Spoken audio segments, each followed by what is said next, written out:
आपण आपल्या नातेवाईकांशी, कुटुंबियांशी खूप जास्त जोडलेले असतो, विशेषतः भारतीय माणसं. पण ह्या सगळ्यामधनं जोडलेलं असणं ही चांगली गोष्ट आहे, पण त्यातून आसक्ती निर्माण होत असेल तर ती तितकीशी हितकारक नाही, हे श्री अरविंद सांगतायत. मग ह्याकडे पाहण्याचा एक स्वच्छ दृष्टिकोन कसा ठेवता येईल, तर ते काय सांगतात बघा.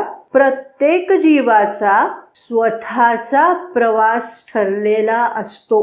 आपण आई, वडील, मुलगा, नवरा, बायको अशी जी सगळी नाती आपल्या सोबत वागवत असतो आणि त्यामुळे एक प्रकारे आपण त्यांच्यावर स्वामित्व भावना गाजवत असतो की नाही, ह्या व्यक्तीने हे असंच जगलं पाहिजे, असा जो कुठेतरी आपला हेका असतो, तो हेका किती चुकीचा आहे हे आपल्याला ह्या विधानातनं लक्षात येतं. कारण त्या जीवाचा जो प्रवास आहे तो त्या व्यक्तीने जन्माच्या आधीपासून निर्धारित केलेला आहे आणि त्याच ठरलेल्या मार्गावरनं त्या व्यक्तीचं जीवन प्रगत होणार आहे.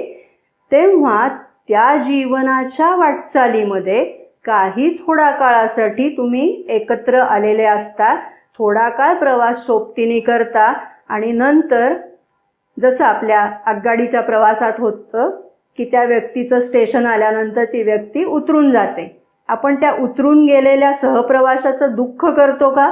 हे जितकं सहज स्वाभाविक आहे तितकाच हा प्रवास आहे. ही जाण आपल्यामध्ये आपण हळूहळू दृढ करत नेली पाहिजे. श्री अरविंद म्हणतात, हे जे जीव सहप्रवासी म्हणून एकत्र येतात ते कशासाठी एकत्र आलेले असतात, तर often they meet to help each other in one way or another. म्हणजे जेव्हा दोन व्यक्तींमध्ये सौख्य असतं, सौहार्द असतं, तेव्हा ते एकमेकांना मदत करण्यासाठी आलेले आहेत हे आपल्याला सहज समजू शकतं. पण जेव्हा दोन व्यक्तींमध्ये वितुष्ट असतं आणि तरी त्या दोन व्यक्ती एकत्र राहत असतात, काही कारणाने असेल, कुठल्याही नातेसंबंधांमध्ये असतील, तरी हे इथे विधान लक्षात घेतलं पाहिजे की ते वरकरणी पाहता एकमेकांना अनुकूल नाहीयेत असं जरी दिसत असलं तरी ते त्या जीवाच्या अंतिम प्रगतीसाठी, त्या जीवाच्या विकासासाठी पोषक असंच असतं आणि म्हणून ते एकत्र आलेले असतात.